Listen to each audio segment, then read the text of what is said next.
ನಮಸ್ಕಾರ.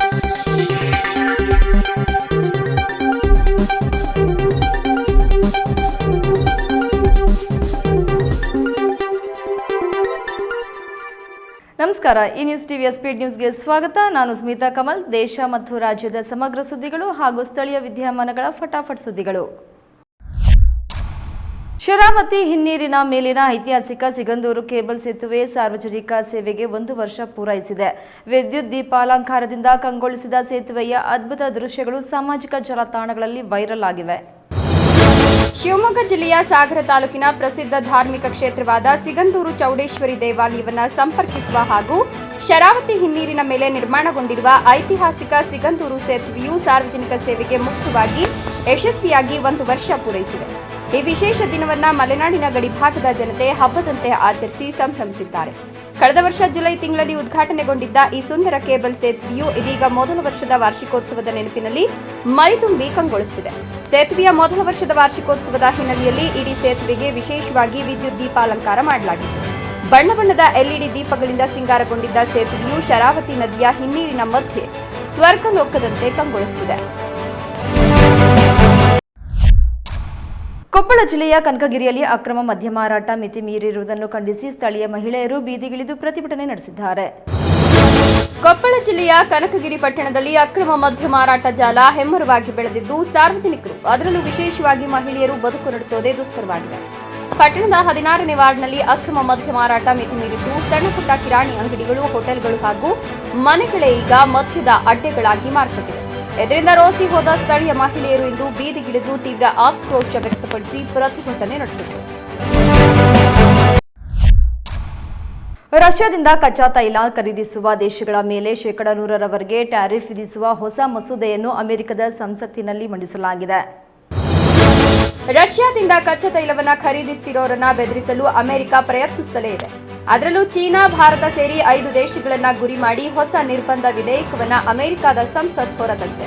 ಈ ವಿಧೇಯಕದ ಪ್ರಕಾರ ಅತಿ ಹೆಚ್ಚು ರಷ್ಯನ್ ತೈಲ ಖರೀದಿಸುತ್ತಿರುವ 5 ದೇಶಗಳ ಮೇಲೆ 100% ಟ್ಯಾರಿಫ್ ವಿಧಿಸಲು ಪ್ರಸ್ತಾಪ ಮಾಡಲಾಗಿದೆ. ಅಮೆರಿಕದ 2 ಪ್ರಮುಖ ಪಕ್ಷಗಳಾದ ಡೆಮೊಕ್ರಾಟ್ ಮತ್ತು ರಿಪಬ್ಲಿಕನ್ ಸೆನೆಟರ್ಗಳ ಗುಂಪು ಈ ಹೊಸ ರಷ್ಯಾ ಸ್ಯಾಂಕ್ಷನ್ಸ್ ಪರಿಷ್ಕೃತ ಮಸೂದೆಯನ್ನು ಪರಿಚಯಿಸಿದೆ. ಹೆಬ್ಬಾಳ ಪೊಲೀಸರು ಭರ್ಜರಿ ಕಾರ್ಯಾಚರಣೆ ನಡೆಸಿ ನೈಜೀರಿಯಾ ಪ್ರಜೆ ಸೇರಿದಂತೆ 4 ಅಂತಾರಾಜ್ಯ ಡ್ರಗ್ ಪೆಡ್ಲರ್ಗಳನ್ನು ಬಂಧಿಸಿದ್ದಾರೆ. ಕರ್ನಾಟಕ ಪೊಲೀಸರು ಎಷ್ಟೇ ಕಣ್ಗಾವಲಿಟ್ಟರೂ ನಮ್ಮನ್ನ ಏನು ಮಾಡಲು ಸಾಧ್ಯ ಇಲ್ಲ ಅಂತ ಸೋಷಿಯಲ್ ಮೀಡಿಯಾ ಮೂಲಕ ಸವಾಲು ಹಾಕಿದ್ದ ಅಂತಾರಾಜ್ಯ ಡ್ರಗ್ ಪೆಡ್ರಲ್ಗಳ ಜಾಲವನ್ನ ಹೆಬ್ಬಾಳ ಪೊಲೀಸರು ಅತ್ಯಂತ ಚಾಣಾಕ್ಷತನದಿಂದ ಭೇದಿಸಿದ್ದಾರೆ. ನೈಜೀರಿಯಾ ಪ್ರಜೆ ಸೇರಿ 4 ಕುಖ್ಯಾತ ಡ್ರಗ್ ಪೆಡ್ಲರ್ಗಳನ್ನ ಬಂಧಿಸಿರುವ ಪೊಲೀಸರು ಅವರಿಂದ ಬರೋಬ್ಬರಿ 34 ಕೋಟಿ ರೂಪಾಯಿ ಮೌಲ್ಯದ 17 KG 580 gram MDMA crystal drugs ವಶಪಡಿಸಿಕೊಂಡಿದ್ದಾರೆ. ಗದಗ ಜಿಲ್ಲೆಯ ಕಣವಿಹೊಸೂರು ಗ್ರಾಮದಲ್ಲಿ ಸ್ಮಶಾನದ ಕೊರತೆಯಿಂದ ಮೃತ ಮಹಿಳೆಯ ಅಂತ್ಯ ಸಂಸ್ಕಾರವನ್ನು ರಸ್ತೆಯಲ್ಲಿ ನಡೆಸಲು ಗ್ರಾಮಸ್ಥರು ಮುಂದಾಗಿ ಸರ್ಕಾರದ ವಿರುದ್ಧ ಆಕ್ರೋಶ ವ್ಯಕ್ತಪಡಿಸಿದ್ದಾರೆ. ಗದಗ ತಾಲೂಕಿನ ಕಣವಿಹೊಸೂರು ಗ್ರಾಮದಲ್ಲಿ ಸ್ಮಶಾನವಿಲ್ಲದ ಕಾರಣ ಮೃತ ಮಹಿಳೆಯ ಅಂತ್ಯ ಸಂಸ್ಕಾರವನ್ನ ನಡು ರಸ್ತೆಯಲ್ಲಿ ಮಾಡಲು ಗ್ರಾಮಸ್ಥರು ಸಿದ್ಧತೆ ನಡೆಸಿ ಆಕ್ರೋಶ ಹೊರಹಾಕಿದ ಘಟನೆ ನಡೆದಿದೆ. ಅನಾರೋಗ್ಯದಿಂದ ಮೃತಪಟ್ಟ 46 ವರ್ಷದ ಬಸವಣ್ಣಮ್ಮ ಅನ್ನೋರ ಶವ ಸಂಸ್ಕಾರಕ್ಕೆ ಜಾಗವಿರದೆ ಈ ಪರಿಸ್ಥಿತಿ ನಿರ್ಮಾಣವಾಗಿದೆ. ಇಲ್ಲಿಯವರೆಗೆ ರೈತರೊಬ್ಬರ ಜಮೀನಿನಲ್ಲಿ ಅಂತ್ಯ ಸಂಸ್ಕಾರ ಮಾಡಲಾಗ್ತಿತ್ತು. ಆದರೆ ಈಗ ಜಮೀನಿನ ಮಾಲೀಕರು ಅದಕ್ಕೆ ನಿರಾಕರಿಸಿದ್ದಾರೆ. ಇದರಿಂದ ಆಕ್ರೋಶಗೊಂಡ ಗ್ರಾಮಸ್ಥರು ಗ್ರಾಮದ ಮಧ್ಯಭಾಗದ ರಸ್ತೆಯಲ್ಲೇ ಕಟ್ಟಿಗೆ ಜೋಡಿಸಿ ಅಂತ್ಯಕ್ರಿಯೆಗೆ ಮುಂದಾಗಿದ್ದಾರೆ.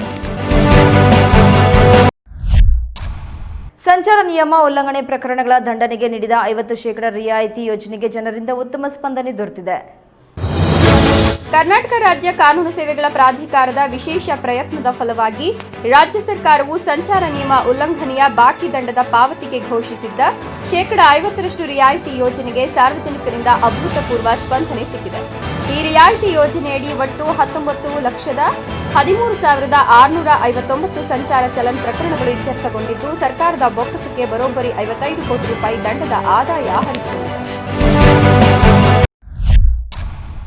ಬೆಂಗಳೂರಿನಲ್ಲಿ ಸಿಸಿಬಿ ಪೊಲೀಸರಂತೆ ನಟಿಸಿ ಜಿಮ್ ಟ್ರೈನರ್ ಅನ್ನು ಅಪಹರಿಸಿ ಹಣ ವಸೂಲಿ ಮಾಡಲು ಯತ್ನಿಸಿದ ಗ್ಯಾಂಗ್ ಅನ್ನು ಪೊಲೀಸರು ಬಂಧಿಸಿದ್ದಾರೆ.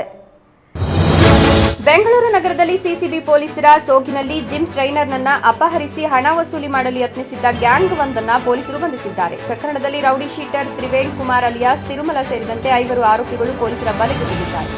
ಜಿಮ್ ಟ್ರೈನರ್ ಮಿಥುಲ್ ಆಟೋದಲ್ಲಿ ತೆರಳುತ್ತಿದ್ದ ವೇಳೆ ನಾವು ಸಿಸಿಬಿ ಪೊಲೀಸರು ಅಂತ ಪರಿಚಯಿಸಿಕೊಂಡ ಆರೋಪಿಗಳು ಅವರನ್ನ ಬಲವಂತವಾಗಿ ಕಾರಿಗೆ ಎಳೆದುಕೊಂಡು ಹೋಗಿದ್ರು. ಬಳಿಕ 500 ಕೆಜಿ ಗಾಂಜಾ ತರಿಸಿದೆಯಾ ಅಂತ ಬೆದರಿಸಿ ಅವರ ಮೊಬೈಲ್ ಹಾಗೂ ಬ್ಯಾಗ್ ಕಸಿದುಕೊಂಡರು. ಬೆಂಗಳೂರಿನಲ್ಲಿ ರಸ್ತೆ ಬದಿಯ ಅನಾಥ ವಾಹನಗಳ ವಿರುದ್ಧ ಜಿಬಿಎ ಕಠಿಣ ಕ್ರಮ ಕೈಗೊಂಡಿದೆ. ಆದರೆ ವಾಹನ ಮಾಲೀಕರು ಈಗ ವಸತಿ ಪ್ರದೇಶಗಳ ಗಲ್ಲಿಗಳಿಗೆ ವಾಹನ ನಿಲ್ಲಿಸಿರುವುದನ್ನು ಸ್ಥಳೀಯರಿಗೆ ಹೊಸ ತಲೆನೋವಾಗಿದೆ. ಸಿಲಿಕಾನ್ ಸಿಟಿಯಲ್ಲಿ ಅನಾಥ ವಾಹನಗಳು ಹಾಗೂ ದೀರ್ಘಕಾಲದಿಂದ ರಸ್ತೆ ಬದಿಯಲ್ಲಿ ನಿಲ್ಲಿಸಿರುವ ವಾಹನಗಳ ವಿರುದ್ಧ ಜಿಬಿಎ ಸಮರ ಸಾರಿದೆ. ಪ್ರಮುಖ ರಸ್ತೆಗಳಲ್ಲಿ ಇಂತಹ ವಾಹನಗಳಿಗೆ ಸ್ಟಿಕ್ಕರ್ ಅಂಟಿಸಿ ಟೋಯಿಂಗ್ ಮಾಡುವ ಮೂಲಕ ತೆರವು ಕಾರ್ಯಾಚರಣೆಯ ಕಠಿಣ ಎಚ್ಚರಿಕೆ ನೀಡುತ್ತಿದೆ. ಆದರೆ ಜಿಬಿಎ ಕೈಗೊಂಡಿರುವ ಈ ಕ್ರಮದ ಬೆನ್ನಲ್ಲೇ ನಗರದಲ್ಲಿ ಹೊಸದೊಂದು ತಲೆನೋವು ಶುರುವಾಗಿದೆ. ಮುಖ್ಯ ರಸ್ತೆಗಳಲ್ಲಿ ಜಿಬಿಎ ಕಣ್ಣು ತಪ್ಪಿಸಲು ವಾಹನ ಮಾಲೀಕರು ಈಗ ವಸತಿ ಪ್ರದೇಶಗಳ ಗಲ್ಲಿಗಳನ್ನೇ ತಮ್ಮ ಹೊಸ ಪಾರ್ಕಿಂಗ್ ತಾಣಗಳನ್ನಾಗಿ ಮಾಡಿಕೊಳ್ಳುತ್ತಿದ್ದಾರೆ. ಅಹಮದಾಬಾದ್ ಏರ್ ಇಂಡಿಯಾ ವಿಮಾನ ದುರಂತಕ್ಕೆ ಸಂಬಂಧಿಸಿದ ಕಾಕ್ಪಿಟ್ ವಾಯ್ಸ್ ರೆಕಾರ್ಡರ್ ಸೇರಿದಂತೆ ನಿರ್ಣಾಯಕ ಸಾಕ್ಷ್ಯಗಳನ್ನು ಸಾರ್ವಜನಿಕಗೊಳಿಸಲು ಸಾಧ್ಯವಿಲ್ಲ ಎಂದು ವಿಮಾನ ಅಪಘಾತ ತನಿಖಾ ಬ್ಯೂರೋ ಸುಪ್ರೀಂ ಕೋರ್ಟ್ಗೆ ತಿಳಿಸಿದೆ. ಅಹಮದಾಬಾದಿನಲ್ಲಿ 2025ರ ಜೂನ್ 12ರಂದು ನಡೆದ ಏರ್ ಇಂಡಿಯಾ ವಿಮಾನ ಅಪಘಾತಕ್ಕೆ ಸಂಬಂಧಿಸಿದಂತೆ ಪ್ರಮುಖ ಬೆಳವಣಿಗೆಯೊಂದು ನಡೆದಿದೆ. ವಿಮಾನದ ಕಾಕ್ಪಿಟ್ ವಾಯ್ಸ್ ರೆಕಾರ್ಡರ್ ಆಡಿಯೋ ಸೇರಿದಂತೆ ಯಾವುದೇ ನಿರ್ಣಾಯಕ ಸಾಕ್ಷ್ಯಗಳನ್ನು ಸಾರ್ವಜನಿಕವಾಗಿ ಬಹಿರಂಗಪಡಿಸಲು ಸಾಧ್ಯ ಇಲ್ಲ ಅಂತ ವಿಮಾನ ಅಪಘಾತ ತನಿಖಾ ಬ್ಯೂರೋ ಸುಪ್ರೀಂ ಕೋರ್ಟ್ಗೆ ಅಧಿಕೃತವಾಗಿ ತಿಳಿಸಿದೆ.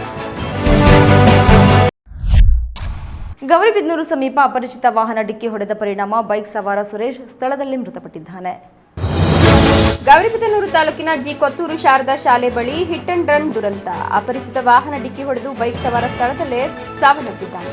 ಮೃತ ಯುವಕ ಗುಡಿಬಂಡೆ ತಾಲೂಕಿನ ನಲ್ಲಗೊಂಡಯ್ಯ ಗಾರಹಳ್ಳಿ ಗ್ರಾಮದ 30 ವರ್ಷದ ಸುರೇಶ್ ಅಂತ ಹೇಳಲಾಗುತ್ತಿದ್ದು, ಟೊಮೊಟೊ ಪೈರು ತಂದು ಮನೆಗೆ ಮರಳುವ ವೇಳೆ ಈ ಒಂದು ಭೀಕರ ಅಪಘಾತ ಸಂಭವಿಸಿದೆ.